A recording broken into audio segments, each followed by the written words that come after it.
everyone, and welcome to episode 6 of Nothing But Stuff. As usual, I am your host, Lewis. I am here with my returning guest star. Oh, Isaac Harwood.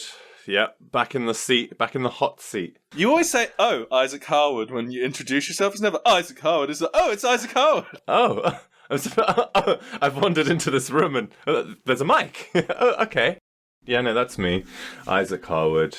Your admittance is always a shock. I'm here to whisper sweet nothings, mostly. Good to be back. Episode 6? Episode 6, baby. Yeah, when I just said it 10 seconds ago. Yeah, that's right. Episode 6, baby. I wasn't listening. It's a good start to not listen to the co-host. It's a pro tip, actually. Lewis, what have you been up to recently? Recent stuff from Lewis. Right, so this week what I've been up to is I've been reading a new book. So was trying to look for something in a similar vein to Prince of Thorns, which you told me about quite a while ago. One of my favourites, yes. Excellent book. So I literally just searched book similar to Prince of Thorns. Why don't you just ask me? But anyway, carry on. Because my life doesn't revolve around you. I know these books, but yeah, carry on. Well, I found a little book called The Blade Itself by Joe Abercrombie. That is literally, I was just thinking, if you'd asked me, I would have said The Blade Itself by Joe Abercrombie. Great fucking book. It's good. Slow burn. I'm watching, looking at something right now, and it's got a review. It's got a review. A revolving review.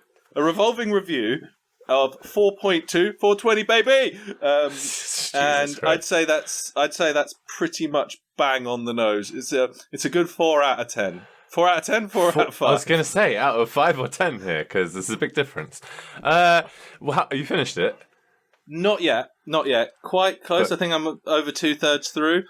It's a slow burn book, dude, and it's a trilogy. So the slow burn lasts for 3 books. I get that. But there's just the world is in some ways a little generic. Like you've got like the Vikings up north, like the civilized people in the middle, and like look, deserts and black people down south. And it's just like, all right, okay, just maybe a little bit more thought. Even just swap them. That would have been more interesting. Yeah, but I guess the world build isn't super important because they're not traipsing all over the place much. But I think Glotka is an incredible character. The torturer who's just like basically disabled, super pissed off at everything, constantly in pain. Yeah. But he's a brilliant character. It follows basically a knight rogue, a barbarian dude, tribal guy, a wizard. And fucked up torturer guy. So he's a bit of an outlier in that little list, but he's awesome. Anyway, great book, great series. Joe Abercrombie is very good. Gritty is the word. His debut book. That's the thing though as well. Like because I was looking for something more like Prince of Thorns, I thought Prince of Thorns was an extra level on top of it. And like the world is always making you guess from like the first book. And the more you go into it, the more you don't know about the world and the more questions you have. Yeah. So with this, it's just like the world isn't that interesting. The story's good. The characters are good, but the world they're actually set in is kind of generic. So but that's my thoughts. We are going on a little tangent since we're going more than one stuff for the recent stuff, but on the Prince of Thorns note. So there's the Prince of Thorns, I think that's called the Broken Empire trilogy. Then there's another one, which is, the first one's the Prince of Fools, and I can't remember what the trilogy's called. It's okay. Great characters. It ends quite nicely.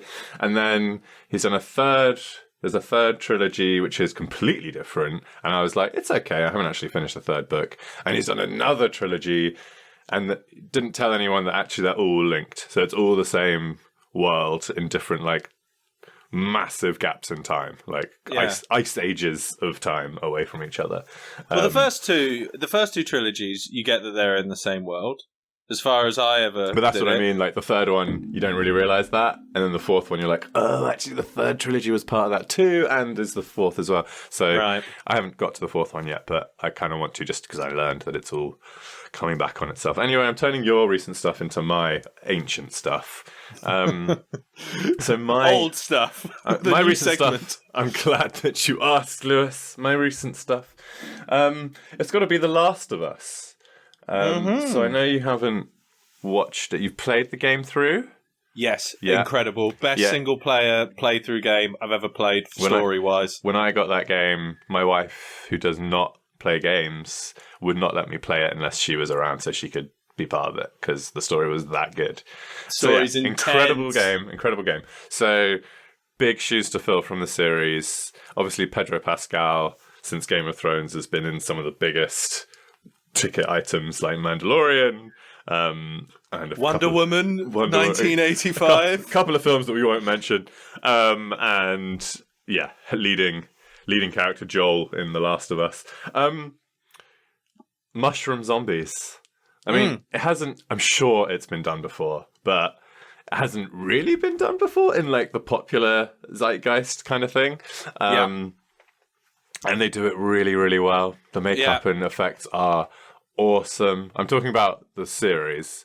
Obviously the game, they look great there too, and all the clicking and echolocation and stuff really cool. But they do a really cool job in the series of showing you a bit more behind the scenes stuff of like where the diseases come from and why it's so scary and blah blah blah. So that's really nice, and some really nice scenes. Like there's in the first episode, I think it starts in like Indonesia, and like the army like basically bring in the top Indonesian professor lecturer on is it mycology, like the study of fungus. And when they show her the result, basically the thing is that fungal infections like can't like last in the body very well. So when they find out that this strain is surviving in humans, she takes one look at the piece of paper and is like, "Fucking bomb this shit, bomb it to the ground." And, like she's like devastated because she knows humanity's fucked. And then 20 years later, blah blah blah.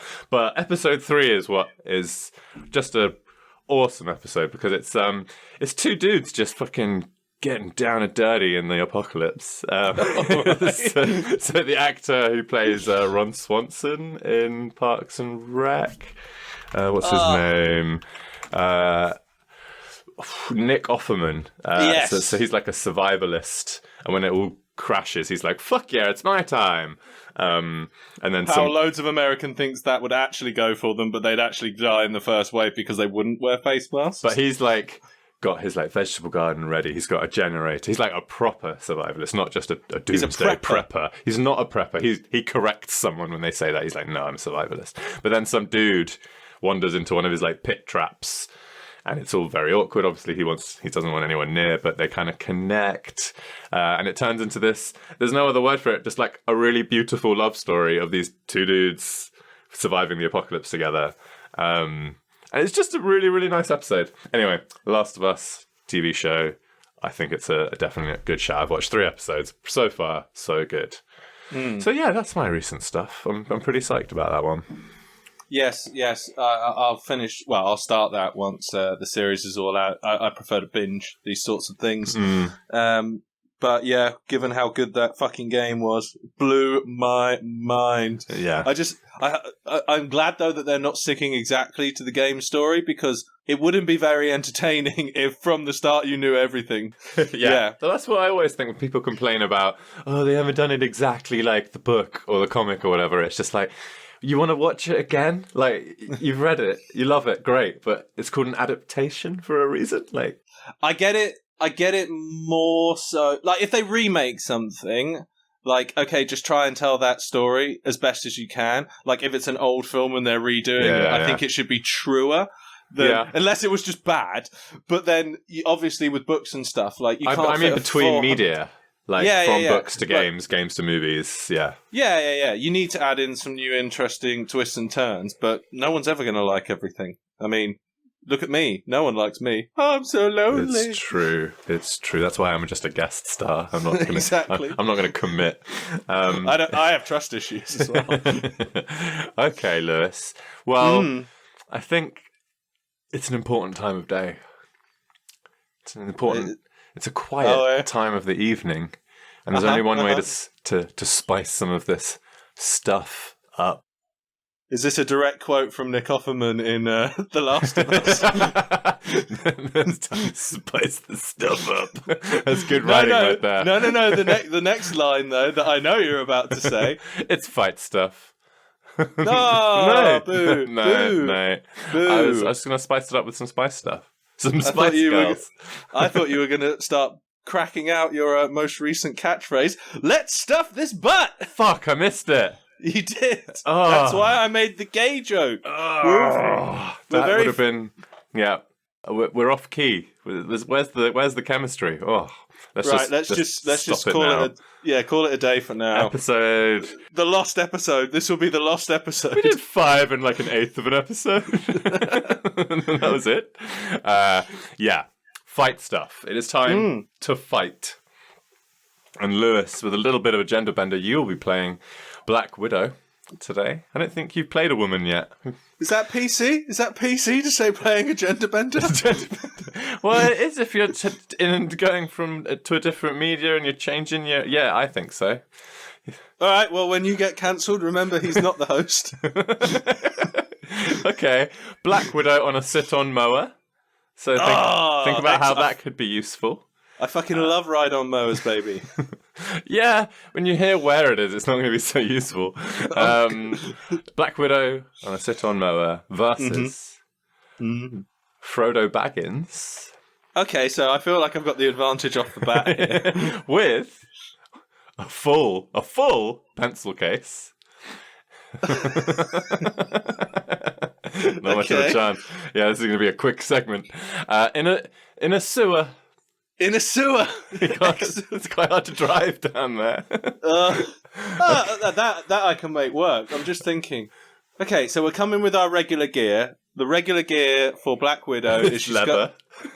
She wears some tight leather, like vacuum sealed in there. Yeah. We're going for MCU Scarlett Johansson one, just because that's the one I'm most familiar with, and doesn't have any sort of weird powers that she may have in the comics. But that means she's got guns. That means she's got her like electric batons and other gadgets. But Frodo would have the ring. And Sam, who's like gear. No. I know. I'm pushing it. Pushing the boat that's out. Silly. You're being silly. As Frodo does in the Two Towers. There's a deep cut there. That's a very deep cut.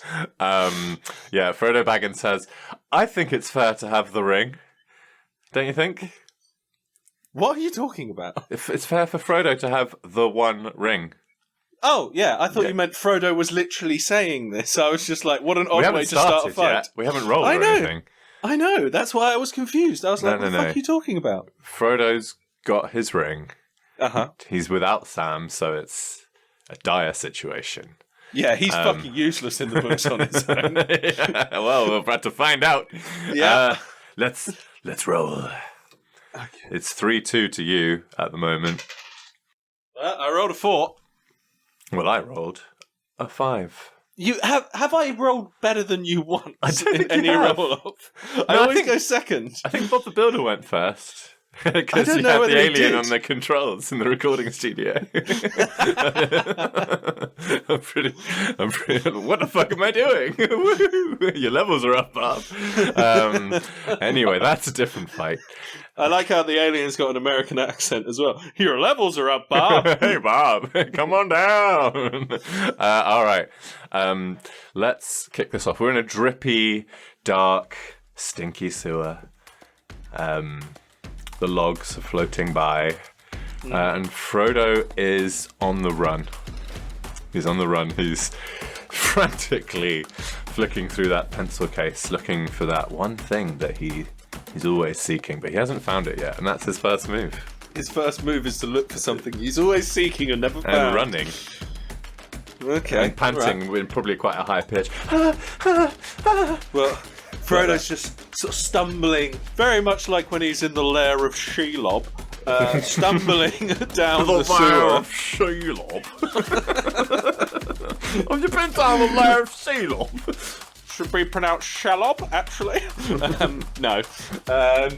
So he's just running down. It's pitch black in there. He's all worried, and then just he hears a Black Widow at the end of the tunnel, turns it on, flicks on the lights, And then you just hear after a few minutes as she turns on the blades underneath, but has it pulled up as high as possible under the mower. You go try and trap his little feet under there or something. And she just sticks it in top gear and starts charging down the tunnel. You mean his enormous feet? Sorry. Yeah, but they're still, I mean, they're enormous on him. There'd still be small feet. Okay. Question. Do lawn mowers have headlights? Yes, absolutely. Who's mowing in the dark? I'm just going to go out, get some mowing done. Honestly, I've mowed, not in the dark, but there has been more than one occasion in my young childhood.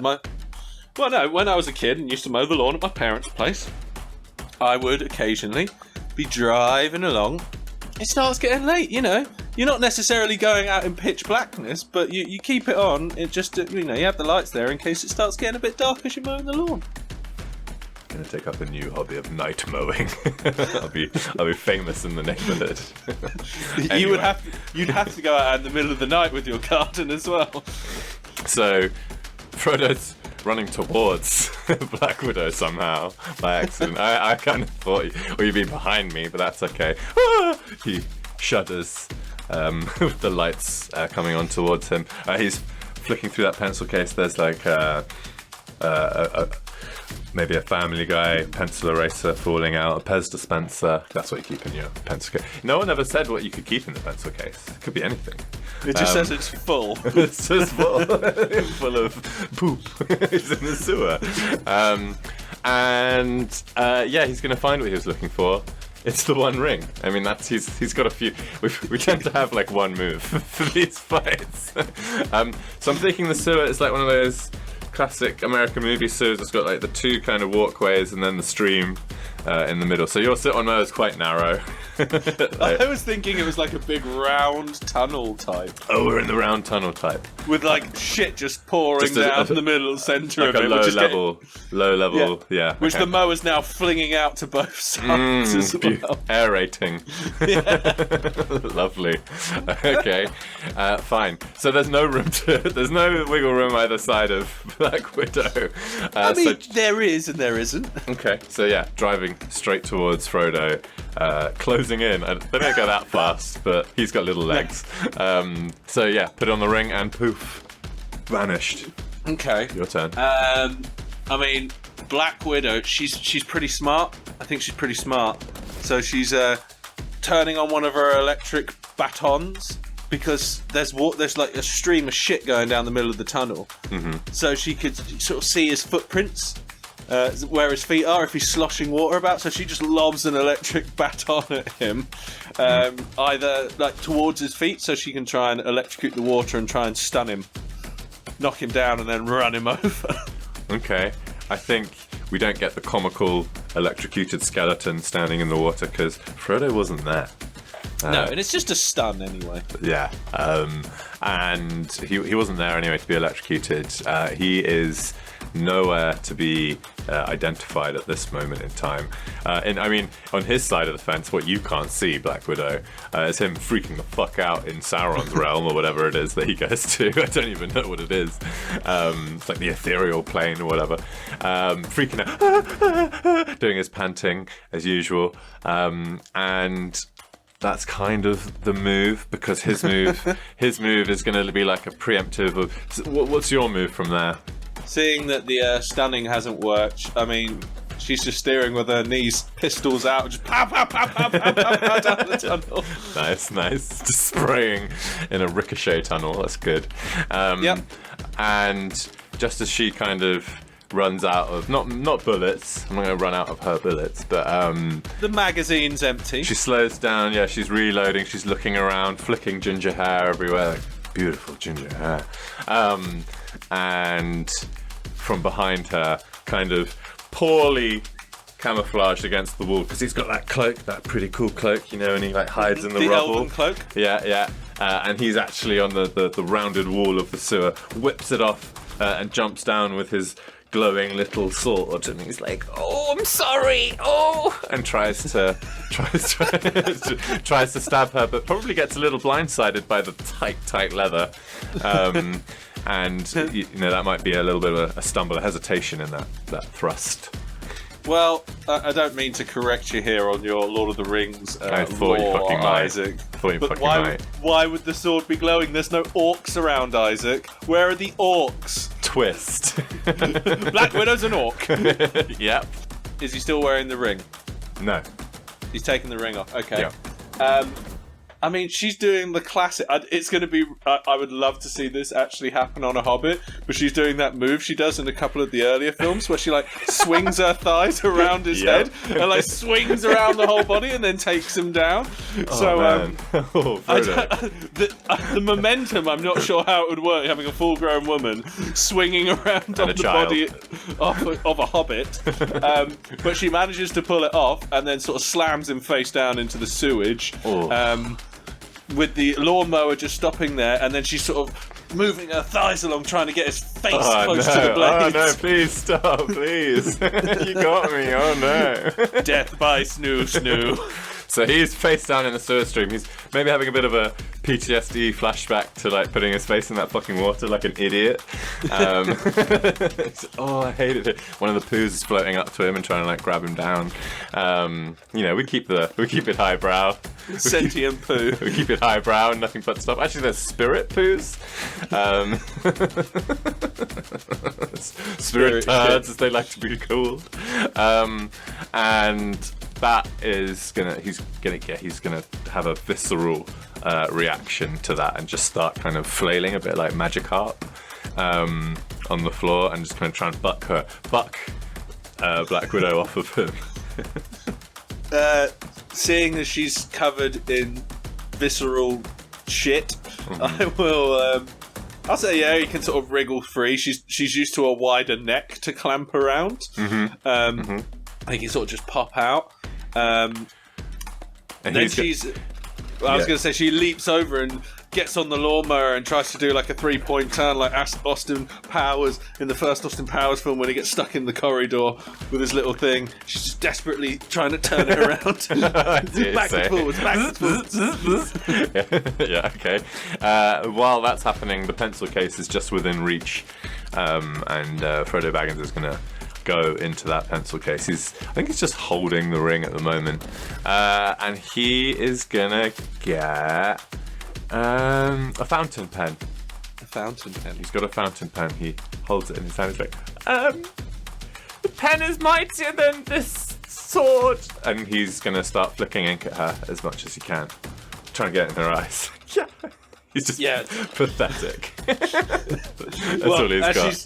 As she's eventually, it takes good 30 seconds, but she manages to turn the ride-on lawnmower around, and she sort of drives it towards him, but then like sticks something under the accelerator to hold it in place, and she sort of climbs onto the front of it and then dives off the front of it at him. I can hear MCU music in the background when she does stuff, and when Frodo does stuff, I can kind of hear I can hear like a Benny Hill soundtrack. Frodo is gonna run towards the mower and do a slide. He's going to do like a football tackle slide along. He's got a bit of extra kind of lubrication from the spirit turds. And he's just going to jam them big feet up into the mower and hope that it's enough to clog them up. That's his face right now. What? What? He's going to try it. I mean... He's got really big feet. They're hairy. No, that's the point. He has like regular human-sized feet on a child. His feet are big to him. They're not big feet in the world. That's the key. They're big to him. He thinks they're big enough. Well, I don't know what to really say, but I imagine Frodo just has his fucking feet chopped off. Yeah, it does. Okay, Black Widow, seeing this, doesn't really know what to say, but she's a good guy. A good girl? That sounds creepy. She's a good girl. She's bloody brilliant. She's a hero or a heroine or whatever you want to call it. Hero, but yeah. Pulls pulls him out, before he gets completely run over, but snatches the ring off of him. Oh, shit. Seeing that he was really into having that ring. You really like that ring. And sort of, I imagine, do what all women do in films like this, just tucks it into her bra. That's what all women do. No, an action film where a woman picks up something important, she'll stick it down her fucking top. I mean, she doesn't have any pockets. I don't see any. No. She's got a belt with a gun on it, I guess. It's like painted on her outfit. Yeah, so. I mean, fair enough. The movie makers were sexist, not us. Okay.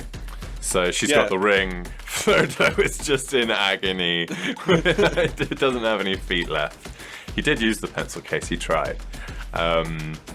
And he's basically all out of tricks. What's the coup de grace here?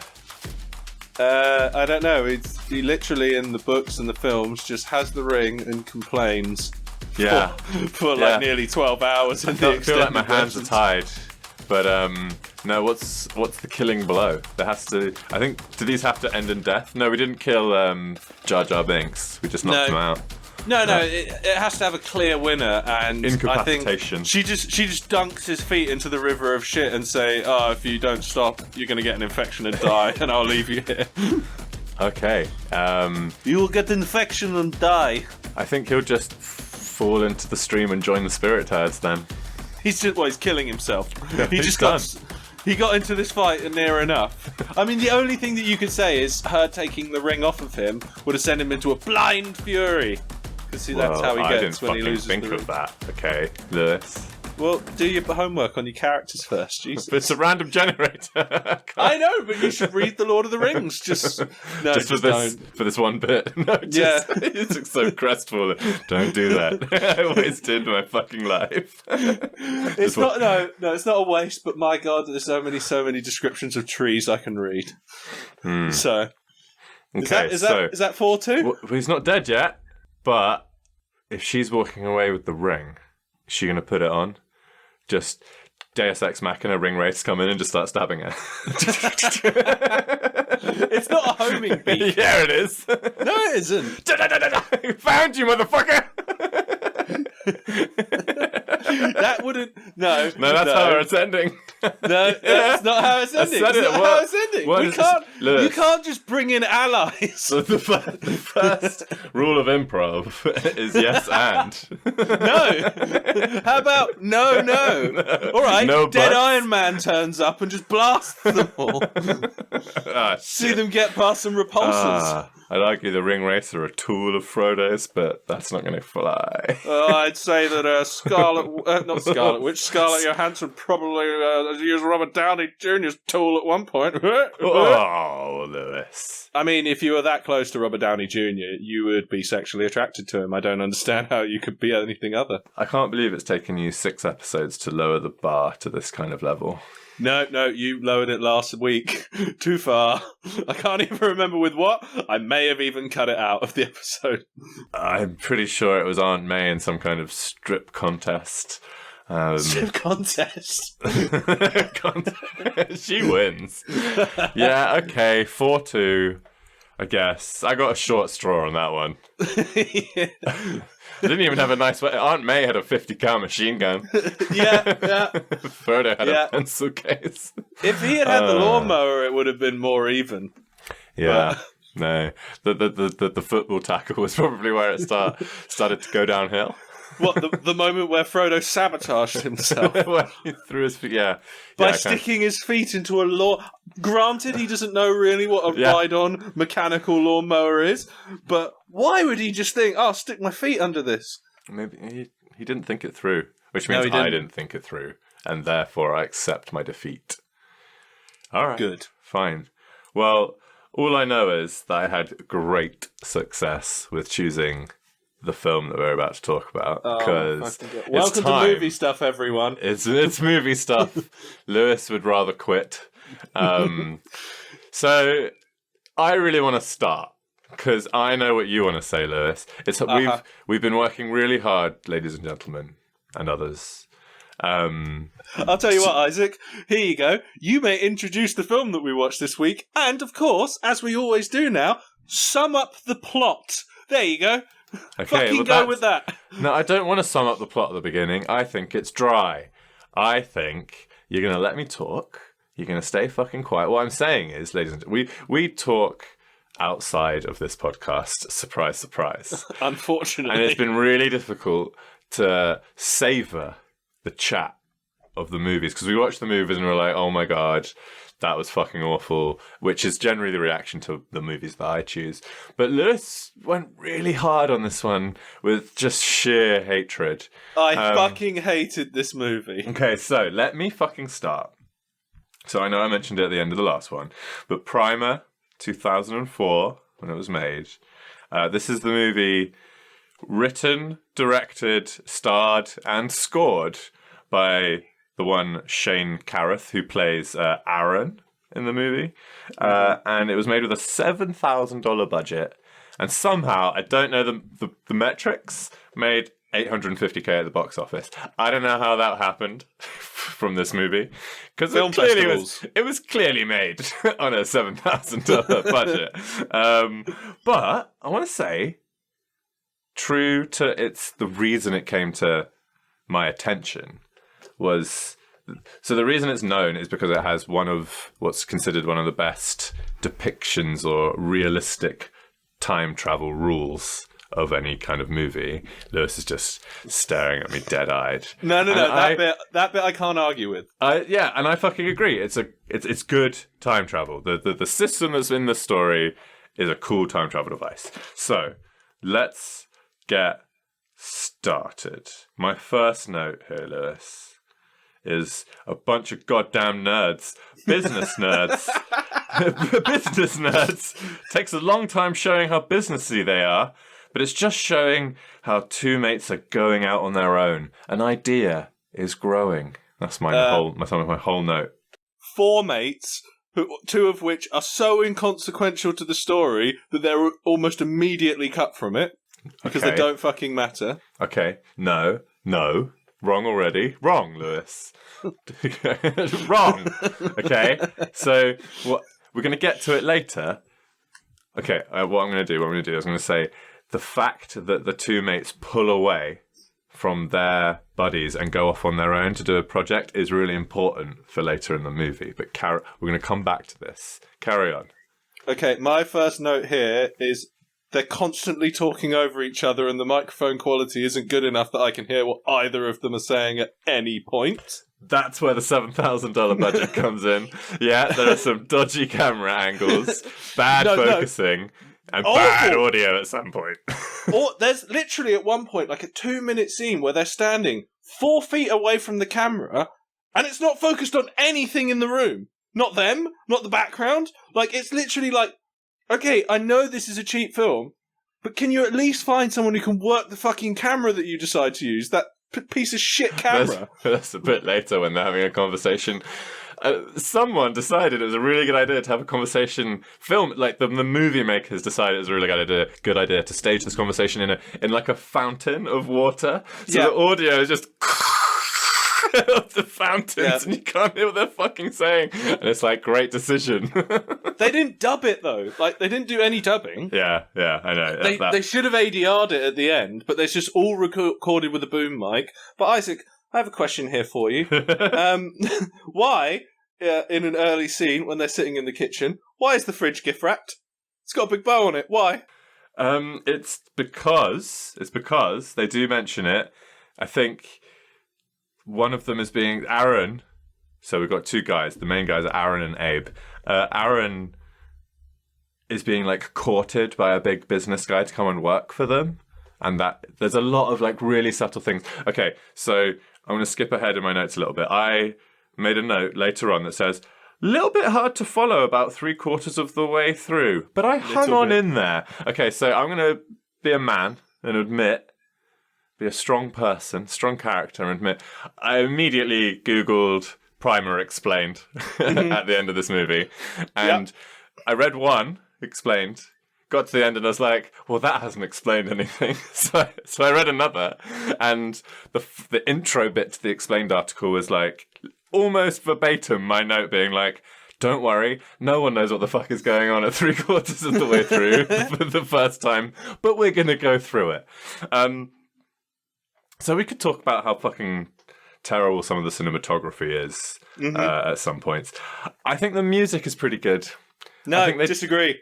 I've got a note here saying, did they go to a children's school to get the music? It's awful. The director wrote the music as well, I think. Yeah, he scored it. It's shit. I thought it kind of added to it, and it kind of gave like a sense of wonder sometimes. Nope. With like some tinkly piano. So I like the music. Okay, well, I guess that's beauty, eyes, and beholders. Okay, there is a note here. Camera a bit blurry. Or the one above that. One way to save money: don't show anything. I understand how they're meant to be like these budding guys, like trying to, create something. But number one, at no point before they build a time machine do they actually have any fucking idea what they're trying to build. They're literally just connecting shit together. Yeah. From like the fridge or the microwave and just building it together and going, what's fucking happening here? Okay, well, so I don't know. This is the way I prefer to do our kind of synopsis instead of a little dry paragraph at the beginning. Like, let's join up our plot with our notes. So, 4 business nerds, 2 of them go away to do their own project. And I think what they're trying to do is reduce the mass of objects. That's the machine they're trying to build, is to reduce the mass of objects. So, again, in the cinematography, they come up with some stupid sciencey excuse, say the word like fusion and quantum a couple of times, and put some walls around the machine, like, oh, it won't work outside of the box, and it means that you can't see in the box. So that's a useful way to not use any nice effects. But okay, so the plot is they turn on the machine and they try and reduce the mass of. It's like one of those Russian doll little. It's like is it a Russian doll thing? It's like a little rocker toy. Yeah, like a weird egg or whatever. Yeah, it's like one of those rocking egg toys, and I think it works slightly in like the batteries fry out or something. Basically what happens is they're intrigued. Some stuff is going on with like the power. There's a bit when they disconnect some batteries and the power keeps running, so there's starting to be like something weird is going on here. But the kind of turning point, Abe gets very excited and comes to Aaron. He's like, I've got to show you some stuff, and he goes through all of these lengths to show that he isn't just going off on a wild theory but has evidence that something is happening, and starts basically showing these bits off. And the main one is there's a fungus growing on this egg toy, and he's taken it to a lab, and he gets basically the scientist to explain to Aaron, so it's not coming straight from Abe again, so it's not just him cottoning onto an idea, that the fungus is completely normal, like a very common, found everywhere, but the amount that is on this egg would suggest that it's been like decades of growth. I think they say like 5 years. Yeah, a long time. Years. When they've been, flicking the switch on this thing for days, if that. So that's when it starts to be like, hold on, something extra weird is going on, and it starts to hint at time travel. I don't think they don't say time travel for a long time because they don't want to get carried away and say, oh my God, we made a time. They're like, let's do the, and I quite like that they stick to the evidence and they're like, let's just fucking make sure. But that's annoying because it's also breaking like the rules that it's establishing in this film. Like the fact that they've got years worth of mold growth on this thing. It's just like, okay, but they established that effectively you can turn on the machine and then get in it or what? No, you turn on the machine and then you go off and you do whatever, and then you come back to the machine and get it and you get in it, and however long the machine's been on is how far you can go back.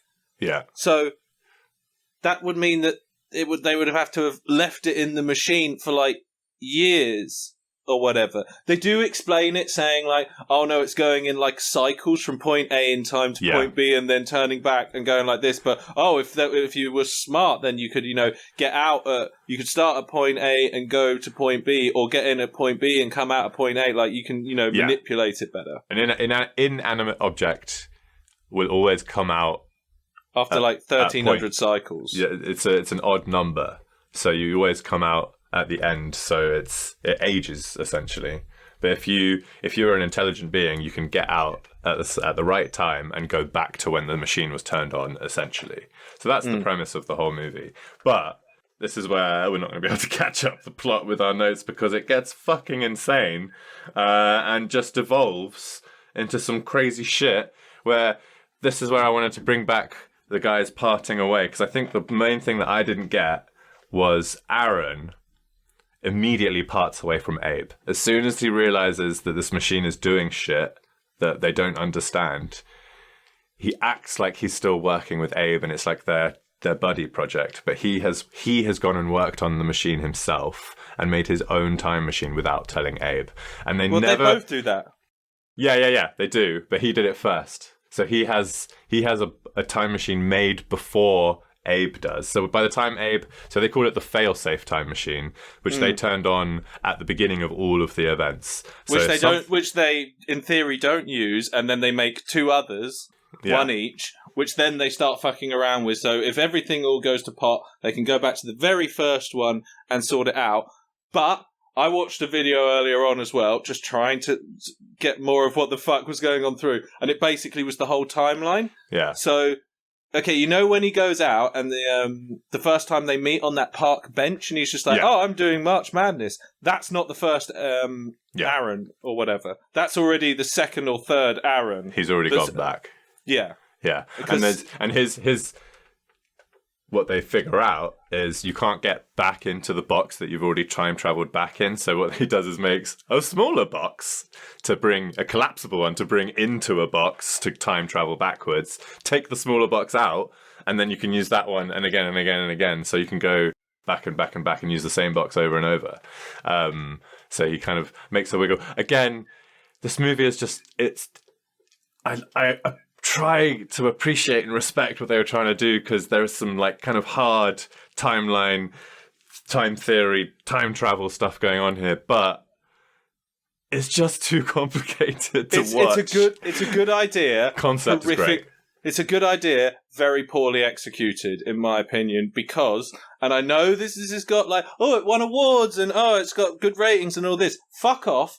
Basically, this film is just nonsense, just fucking nonsense. It's fucking nonsense. I'll join you there. Absolute fucking nonsense, because he intentionally makes it inaccessible. He intentionally made it so you're going to have to watch it several times to get it, and it's not like a fucking Tenet or something where like it's compelling. I want to cut you off. It's just garbage. I think nonsense is the wrong word. It does actually make a lot of sense when you can add it up and, like, you know, go away and fucking study the movie. But a movie is supposed to be watched, comprehended, and enjoyed. There is no comprehension. I barely enjoyed it, and it's just, oh man, the respect is there, but you didn't make a good movie. That's the problem. No. Obviously, the quality was going to suffer with such a small fucking budget. But, I mean, I just skipped out a note here from earlier on, which I really like, so I'm just going to go back and say it now. Please. Microwave plus catalytic converter plus fridge equals money. I don't know why. I just saw those individual parts they were gathering. But anyway. And I can't remember the reference here, but they just go, oh, yeah, at one point he's just like, do you want to get a steak? And he's like, steak? To eat? And I'm just like, yes. Like, what else are you going to do with it? Are you fucking mad? I think what they were hinting at was it was celebratory. He's discovered something. Yeah, I know, but it just comes across as, oh, these guys are incredibly smart. But he goes, steak? And he's just like, what could you mean by steak? They're like broke, struggling tech nerds. So it's like, a fucking steak? Like, what have you done which has earned a steak? I think you're out of order there. The big part of this, the big twisting moment of this film is when one of them gets woken up. They know that they've been each fucking around with the timeline and they haven't been honest with each other. And then what's his name? Abe is the blonde one? Yeah. Abe is the blonde one. So his girlfriend that he's only with because her dad's rich, because they want her dad to invest in their company and invest in them. At one point, because the main guy, what's the other guy's name? Aaron, yes. Who's the director and writer and all that. Yeah. He keeps going back to that party that they have where where Abe's ex-girlfriend's ex-boyfriend comes in with a shotgun. Yeah.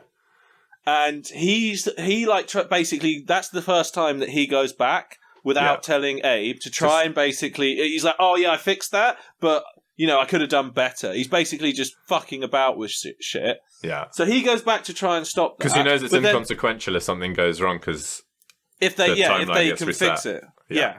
So he basically tries to fix that, but then later on in the film, he's like repeatedly tried to redo that, and they're at the point where they've like recorded the conversations they're having throughout the day, so they can parrot it back and do the exact same thing. But then they come out one day, and Aaron saw Abe's girlfriend's dad. Yeah, it's so ridiculous.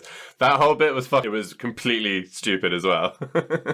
It was just again, in those explained articles, it's like, then this guy shows up that one of them says, oh, he must have been using the time machine because he's got a beard now, essentially. Yeah. And then it's never explained how the fuck he went into the found a time machine. Yeah. That's the point. Like, it's become so fucked up in the future that they don't know what they've done. Yeah. It does make sense. But again, in the movie, when you're watching it, it's like, incomprehensible garbage. How is this guy here? You have to read a bunch of articles or watch a video to even begin to understand what's going on. Yeah, and then, like, because of one of the things that Aaron does earlier on in the film, there's two of him walking around in this world. So at one point, he basically has to just... The more recent one, the one who's gone back in time more, has to basically tell the earlier version of him, which he basically drugged and knocked out and put in his loft at one point. Yeah. He just like gets him out of the loft, and obviously the guy's pissed off. But he's like, "Yeah, you kind of just need to fuck off and go away." Doesn't he say a line like, "Oh, you've worked really hard at this, so you just have at it." Essentially, yeah. This guy's just like, "Oh, okay, I'll just give up my wife and my child." Well, they're the same guys, so they're just like, "Yeah, okay, like you're actually the older one who'd been working a bit harder, so." You know. But I'd also be like, sorry, dude, I'm not just giving up my wife and kid and my life. Yeah. I'm not just going to fly down to Mexico or wherever he is at the end. Yeah, but then again, that's the same guy who has that flight response, so it does kind of make sense. Like, if he's willing to let go of that stuff, well, he can just fly off to Mexico, as he suggests, very stereotypically. So stupid. Let's wrap it up with being completely unable to wrap it up. Because what other notes have you got? Because from the one that I skipped ahead to, saying a little bit hard to follow 3/4 of the way through. Oh my god, so confusing. And then I started to try and paraphrase the explained that I was like, so the rules are you turn on the machine at there, and then you get in the machine at there, and then you get out and it'll be there, and then it's extremely confusing. So yeah, my notes even become incomprehensible. So I've got a note here saying, was the casting, obviously one of them's the director, but was the casting called Two Men with Clothes, and they took the first two guys that showed up? Another note I've got here is they're talking about argon, like a noble gas, like a very heavy, I think, poisonous gas? No, unreactive. Unreactive. But they're just like, oh yeah, there's just leaks. There's always leaks. Yeah, just breathe that. That'll be fine. Like, I'm sure you shouldn't be breathing a lot of argon in. That's why they take an oxygen mask in. I know, but it's pretty fucking loose around the edge of the face. It's argon's innate gas. It does nothing, but it's not air. Another great bit I loved, where he basically goes, if I could go back in time, I'd assault my boss. And his wife goes, that's awesome. I'm proud of you. You're a hero. Didn't write that one down. That's good. She literally says, "You're a hero," or "You're my hero." Are you sure it wasn't sarcasm? I'm so fucking proud of you. No, because fucking hero. Because this is implied that he used to be their friend, and he basically fucked them out of a good invention, and he's got rich off of it, and they haven't. So she's just like, "Oh, I'm so proud of you. You're being assertive." And it's just like, what the fuck? Finally. Another note here is, I'll just eat this muffin with a knife and fork, you fucking lunatic. He just sits down, eating a muffin with a knife and fork. Okay. You made some good, better notes than I did. This film is stupid garbage. How the fuck is it rated so well? That's just more of an opinion. No way. There is no part of this film other than the initial idea, which I find entertaining. Yeah. And another one here. Oh God! So this is when I was basically sitting there trying to figure out what's going on. Let's try not to confuse the audience anymore with this crazy time travel nonsense. Not nonsense. Crazy shit. Well, then one last note. What was the budget for striped ties in this film? Because I think it was £6,000 of the £7,000 budget. So many ties, yeah. Striped ties. Okay, so floppy or sloppy? This is worse than Mazes and Monsters. I'd rather watch Mazes and Monsters again, even after figuring out and watching other people sit down and spending hours deciphering this shit. I would rather go back and watch Mazes and Monsters because I genuinely found it more entertaining. So I've suggested 3 movies, and one of them was very good. So good. 2 of them are goddamn trash, and I'm there with you. I'm there with you. It was trash, and it is extremely floppy. Again, you tried real hard. Sean, what was his name? Shane Carruth. You tried real hard, dude, but you didn't quite make it. I'm sorry. I appreciate as well that the guy was just, in real life, was a computer programmer, and he was just like, I just want to make a film, and he didn't want to dumb it down. I get all of that. I get it. It's clever. It is clever. I would give you that accolade. But it was like... Some films don't give the audience a helping hand. This one put 2 middle fingers up to the audience and said, you fucking figure it out, and walked off. Yeah. I've got it written down. We could have made it longer and explained things, but no, we're going to cut it at 60 minutes or 72 minutes or whatever it is. Yeah, the only blessing about this film was it was quite short. Yeah. All right. Let's... Oh, God, let's cool off. Let's cool off. Primer is behind us. Mazes and Monsters is behind us. I will pick a better movie next time. I know it's not my turn. I'll up the game a little bit. But yeah, I'll go with something that's tried and true, perhaps. Maybe. I haven't decided. I'm more than happy to watch something which is, so shit that it's entertaining. Like Psycho Gorman. Yes. No, not even that. Like, I mean, like some cheesy. I mean, like Samurai Cop, cheesy 80s terrible bullshit. I got a couple of them on the list. But my God, that was hard work. I genuinely thought Primer was going to be actually good. I've watched the trailer now. I've watched the film descriptions. I would have as well. I would have been like, that sounds really intriguing. Sounds like my jam. Like real time travel and like all these things being like, yeah, it's really clever and it's the best time travel. And it's like, okay, I'm in. And then it was shit. It's like Donnie Darko, but just tech and just really, really extra complicated and extra complicated. But in all fairness, less paedophiles. So there we go. That's a good plus. Yeah. Well, so clever and less paedophiles. Those are the 2 ribbons that Shane Carruth has earned from Nothing But Stuff. Less paedophilia than another ribbon. film. Well done. It's a difficult one to get. This is when someone in the comments is going to be like, "You didn't actually spot the paedophile subplot." And we find out that there was. What about the paedophile timeline? I got a fail-safe box, motherfucker. Oh, God. One of them goes in the box for too long and comes out a kid or some shit. I don't want to know. Anyway. All right. That's, where are we? Oof, yeah, let's do it. Crap my back. So, I'm on improv today, baby. Yeah, moving into a roleplay game stuff. This week. Game stuff. It's RPG stuff. I know, but, for the layman out there, Okay. Why are you, doing a slow Mexican wave on your This is how I get ready for D&D every time. This is... Slow Mexican wave. This is great for the audio audience that we have. Now I can't stop watching myself doing a slow Mexican wave. God. I've stopped stretching a long time ago.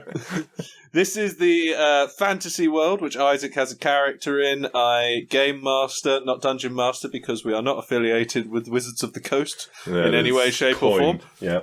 Although, if you want to sponsor us, sure, yeah, I'll take your money. They didn't sponsor Critical Role, so I feel exactly. They're looking for a niche, and if anything, Critical Role sponsor them. Just don't think about the facts when whoever runs their advertising over there. Just forget about the paedophile section we just talked about. It was nothing to do with you. Nothing to do with you. Just glaze that bit over. Scrub forward.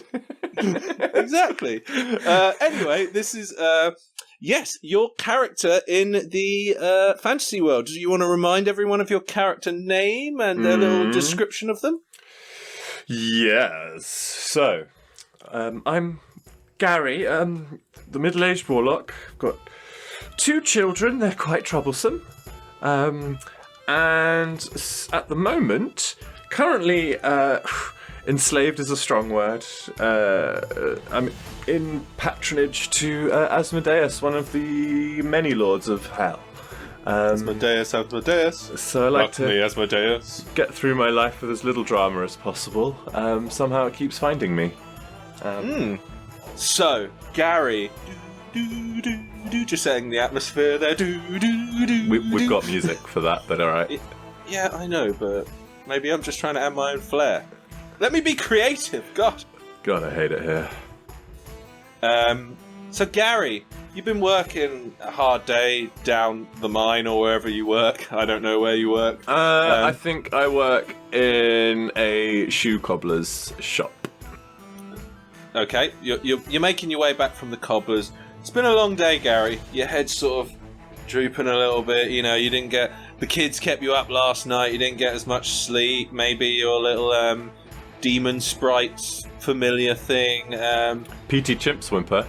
PT Chimps Whimper. Maybe he had diarrhea and you just didn't get a good night's sleep. Yeah, I mean he sits on my shoulders. It's never good when he's got diarrhea. Yeah, so your head's dropped as you're walking back. Just walking your normal route home, and then all of a sudden you sort of pick your head up and look around, and you don't really recognise where you are. You're surrounded by smoke. Ooh. Okay. So you sort of take a second in. This has sort of made you more alert and awake, and you're looking about. The smoke sort of starts to clear a bit. And is there a horny octopus? No, wait, sorry, that was the last episode. Well! Oh, shit, quickly! Rewrite that note. Smoke clears. It's the butt kraken. No, you're ruining the ambience. You're ruining the ambience. Sorry. I'll tell you when you can talk. Sorry, Jesus. let's do the note again. There we go. I'm back in the smoke. You lift your head and you start looking around. And the smoke starts to clear a bit, and all the houses in the town that you're walking through are just gone. You seem to be in some sort of bog, and just off in the distance, you just see a small house with a bit of light coming through the window, but smoke billowing out of the chimney. And not again. Oh, I thought they weren't going to summon me. That way it appears something has drawn you to a plane which you're not familiar with. You are not familiar with it, though. You've not been here before. Oh no, sorry, that was a different bog. I mean, I'm quite often summoned to bogs. Isn't that right, PT? Yeah, master. I just like doing Pete's voice because he's like, yeah, horny little cockney. Whoa. There's a lot of horny characters when I'm involved. Subliminal message. Yeah, so Petey's just recovered from his diarrhea on my shoulder. Diarrhea on the shoulder, or he's on your shoulder I think now? He's on my shoulder. He's recovered from his illness. I've changed my cloak. Oh, yes, okay. Well, we all know what to do with bogs, don't we? Yes. We can't go over it, we can't go under it, we've got to go through it. And I will kind of just like plunge my hand down into the bog and pull on some kind of magical energy to just kind of part the way a little bit. I'll do a little kind of speaking with plants, just like, excuse me, sir, excuse me. As I push the plants away and try to make a little path through the mud and vines. Yeah, that's easy enough. I'm not going to make you roll for that one. So the vines part. It could be pretty pushy vines. You don't know, but no, carry on. I mean, I literally do know. I'm the game master. So yeah, they part. These are spineless vines. Sorry. Carry on. Goddamn cowards! And the parts up to the front door of the small house. Okay. Any chicken legs? I check it for chicken legs. Can't see any. Houses are bogged Bogged houses often have chicken legs, I've learned. Zero Baba Yagas in the vicinity. Okay. Yeah, I properly check. I go around the perimeter checking for chicken legs. I just want to make sure that's really clear. And I'll look in a window. Can I look in a window? You can look in a window, but they're so grimy, you can't really see anything through. If you try and sort of rub it off a bit, you see that the grime's on inside and out. It's filthy, this place. It looks... If it wasn't for the light inside and the smoke coming out of the chimney, you would assume that this was abandoned decades ago. One thing for it then, I guess. I flicker the wrist, summon my formal toupee into my hand, and cover my bald pate, and knock on the door. It swings open, and you get very rich smells coming forth from inside. Lots of herbs, as they say in America, or herbs, as they say in England. The herbs. The herb, puffing the herb. Yes, lots of smells of herbs and earthy smells, and quite also, frankly, smoke and sweat and dank.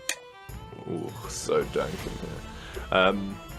Well, I'll turn on the old switcheroos, and my eyes will just start kind of pouring with fire as I try and peek through this gloom and smoke. I'm going to try and see through it, try and detect what's in the room.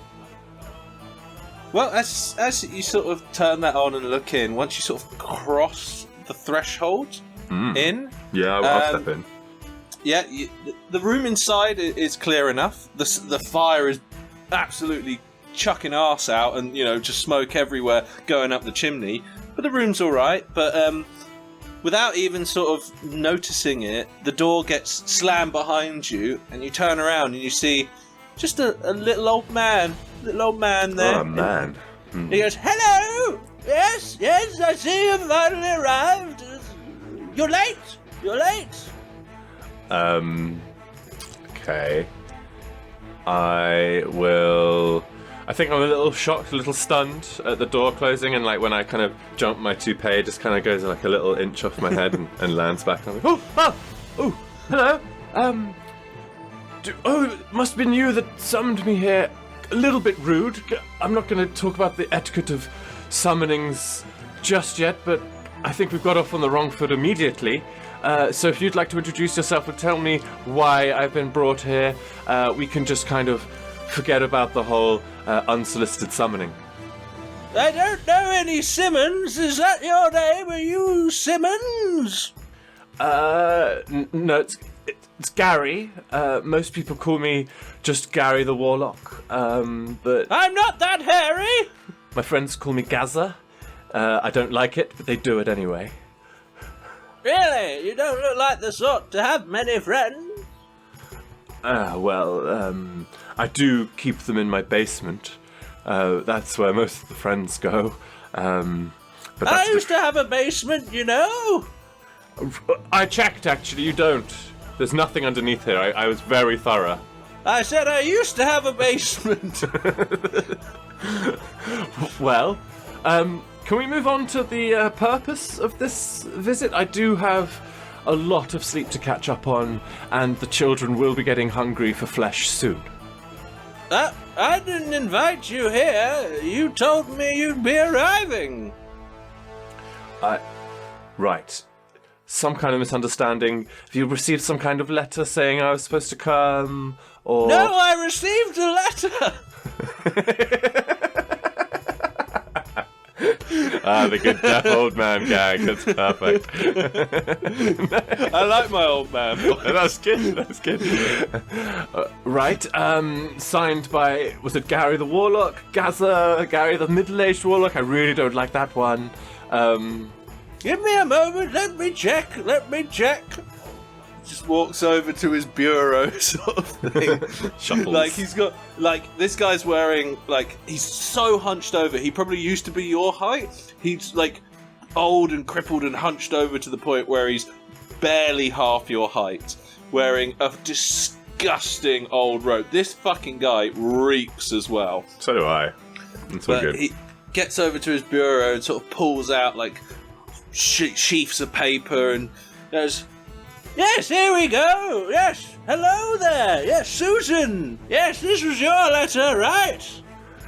I take the letter and just have a quick look over. I don't want to answer to his Susan nonsense.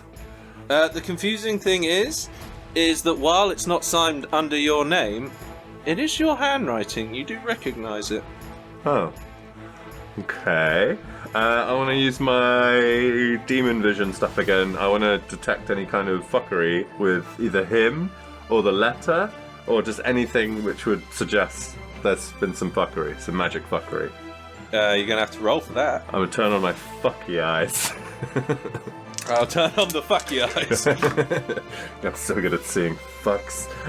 9. Okay, that's a decent success. So the whole place around you, everything, has been touched by magic to an extent. I know that. It's a magic bog. So I'm attuned. I change my little dials, twiddle my earlobes, and kind of reduce some of that feedback there, that noise.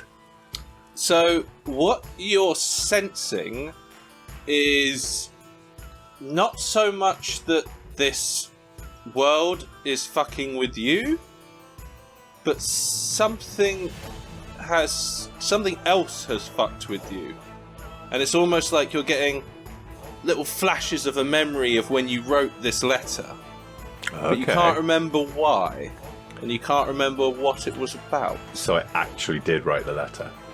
It would seem so, but you can't seem to remember why. And PT is here, so I've got some kind of connection to my patron. He's here, but he has not crossed over the threshold into the house. Okay. So, yeah, we'll retcon that I told him to stay outside and keep watch.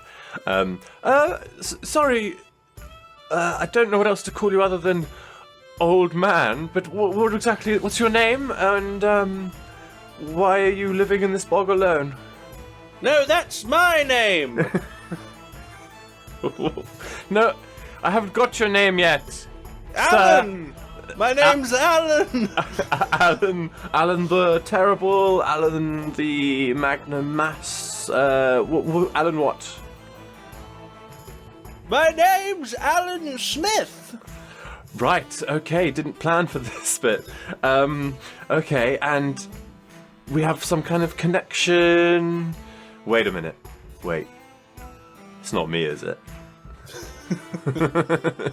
I try and look him over real close. Does he have hair? How much hair has he got? So there's no hair on the top of his head. Oh my god, it's me. He's got really long bushy eyebrows. Okay. Like really patchy, horrible beard. Like you can see like tufts of hair like almost on his neck. Like he's got proper like wild old person hair, unkempt. Does he have? I just manhandle him a little bit. Not too roughly. I'm quite a timid man. Oh, Sonny. Not like that either. And I'm going to look for his shoulder, where I'm expecting to see like a set of teeth marks. It's like my Asmodeus love bite. I'm checking to see if it's me. Yeah, do a roll on this. So, you see that bite mark, but you also see 3 other bite marks. Equally, like a different set of teeth on each one. Mm-hmm. Like varying degrees of how well they're healed. Okay. And the most recent looking one is still like freshly scabbed. Interesting. And the one that's like mine, is it identical to mine? Yes. Yeah. Healed over more with years and wrinkles and everything. I summon my party toupee into my hand and place that on me, old me. Oh, do sit down, Gary. I don't know why you're calling yourself Alan, but please, Gary. I'm Gary. You're Gary. Sit. And I'll take him to the table. I want to make him comfortable. And... because me. I'm nice to me. I like me. Don't you manhandle me, boy! He starts fighting back and just trying to hit you with his stick. Oh, okay. I'm going to like double finger tap him on the forehead and just trying to not knock him out, but like calm emotion, kind of charmy person-y thingy on him. Has no effect. Oh, I don't even get a roll. No, no good, effect. Because it was a shit roll anyway. No effect. I can't knock myself out. He's an old fucking dude. I'm just gonna physically pin him down. I want to pin him torso down onto the table, and I'm just like pulling back that robe. I want to get access to those bite marks. So you can easily overpower him. He starts panicking, and as you sort of turn him over so he's face down, he's going, no, please, what have you done? Susan, stop, Susan! All of a sudden, you hear a, get off of me now, coming from him. From him. But okay. He's gone, like, his body's gone super rigid. He's sort of pushed, like you were putting all your weight down on him, so it was crushing him. He's pushed himself up a little bit. Like, he has been filled with vigor and strength. See, I knew this would happen. I knew something like this would happen. So what are you going to do? You're going to fight me now? Some kind of demon monster metamorphosis thing that you've got going on? See, look, I'm not impressed. I've been through hell several times. It's basically just a decrepit strip mall. And this is just nothing. So please, would you just sit down, put your claws away, and we can have a conversation about this like grown adults. So at this moment, the smoke billowing out of the fire, instead of going up the chimney, sort of darts across the room in like a stream of smoke going at you, starts swirling around the pair of you. You find yourself in like utter blackness, like not because the room's gone dark, but just there's so much smoke around you. Disoriented. Yes, and but with Gary being a younger man than Alan, you do see senses through at like little snippets through the smoke.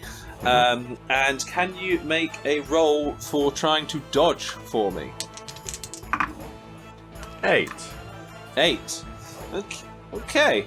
So effectively, you see Alan there, still in his old little decrepit form, but he's floating maybe a foot or two off the ground as he's flying across the room at you, with his mouth unnaturally wide open, a different set of teeth from his old man teeth. Before he had like yellow stained horrible gingivitis-y teeth. Now they're like almost like wolf or bear teeth, and you manage to sort of half get out of the way, but you do get a couple teeth which dig into your shoulder, which elicits a huge amount of pain, and you sort of grab your shoulder. It didn't quite fully get into you. You fall down to your knees, and when you open your eyes, you're just back on the street, back home. Holy shit. I check my shoulder for the bite mark. So where your patron's one was, is there as it were before, and strangely the veins underneath it are sort of like bulging and sort of now starting to streak across your back, or you wouldn't be able to see your back. I'm guessing it's over your front. Let's say over the front. Starting to streak across over your front, and where you now have some fresh teeth marks, that's got like an infected blood veins around it as well, and they seem to be sort of stretching across your chest to try and meet. I guess this life is just another roller coaster to ride. I don't know if they know what roller coasters are in this world. I think I start panicking a little bit, like, oh, what if Asmodeus finds out? I make sure PT's not around, because he's actually Asmodeus's dude, not my dude. And I'm just like shit. I kind of put my hood on and try and sneak away into like an alley as much as possible. I am desperately trying to avoid the gaze of my patron. in the back of your mind, you just hear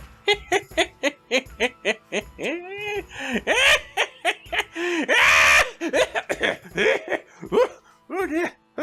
Yeah, I've got a letter. Susan? And we'll close it there for the time being. Okay. Well, now I need to know what's going on. He's got some plans. Maybe there's plot threads. Maybe I got a nice new friend in my session and you deserved a new friend in yours. A horny old man. Wait, no, that's just me again. Yeah, who knows where this one will go. That was good. I like that. I'm intrigued. Definitely thought it was going to be Baba Yaga, and I was like, that's lazy. I don't do lazy. As you sit in your moulded sofa from where you sat for like 3 years. Hey, fuck you, buddy. I don't do lazy. Okay. But this wine is lovely, I must say. Is it wedding wine? No. Well, you said you had loads of nice wine. Why do you have loads of nice wine? Yeah, from the wedding, but just don't tell my wife I'm having a glass of it without her.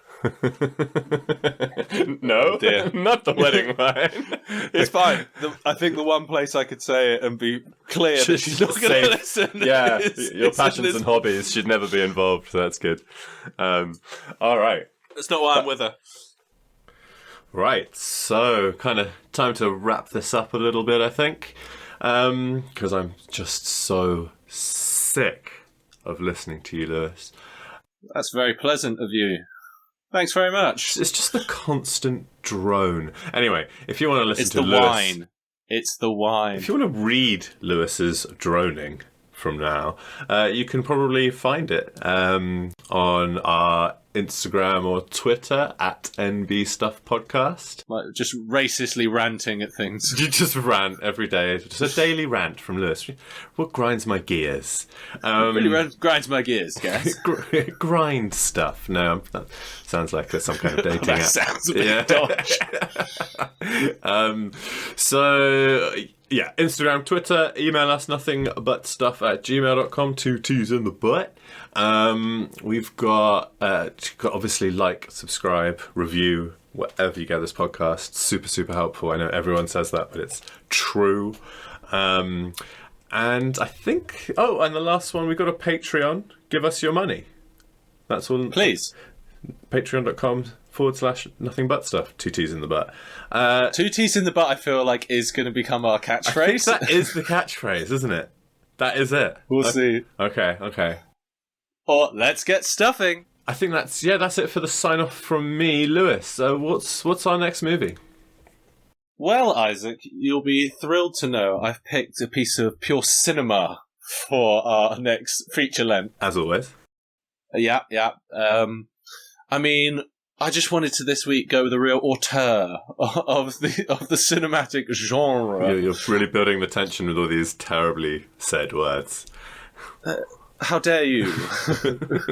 What's wrong with auteur and genre? But no, next week, or this week I should say, we will be watching the magnificent Steven Seagal in his 2006 masterpiece, Mercenary for Justice, and I am so excited. Mercenary for Justice, I can see exactly how this is going to go already. And it's like Macbeth, Hamlet. I'm just glad we can finally glorify a fucking sex offender. I thought that's what we did every episode. Did you say the year the movie was? I wasn't listening. It's 2006. Prime. Real prime Steven Seagal. Good year. Right before he started doing straight to DVD stuff and just money laundering, effectively. But maybe this is one of them that he does that. I don't know. We will find out. Slander on this podcast is just ridiculous. This is, we should probably say for legal purposes, all views expressed in this are our opinion and by no means fact. We don't check things. Or read we don't the do news. research. No, we do read the news, and there's a lot of allegations flying around about old Stephen in there. Allegations. Allegations. All right. Allegedly. My little sign off. Are you ready for stupid stuff my kid cried about? I'm so ready. The list is long, and remember, it's not just crying. It's full meltdown, kicking, screaming. Lost her fucking shit. Lost her fucking mind. And this time, It was my birthday, and not her birthday. Oh, God. Sorry, that literally caught something in my throat. It was your birthday. Great. But it's funny because obviously I write these down, and it's just like, so she's just losing her shit, and I'm just like on my phone laughing like, stupid little girl. You're just there, just like, this is such good content. Please cry great. more. This is great. Come on, like a tiger, darling. All right, that's it from me. I've been Bono. Wait, no, that's it. I'm Isaac Harwood. Goodbye. And I am Cher. See you next time. It's very confusing.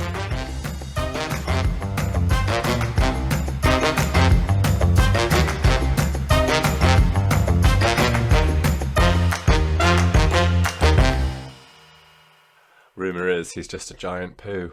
8.5 Clorox. I hope this goes into the podcast.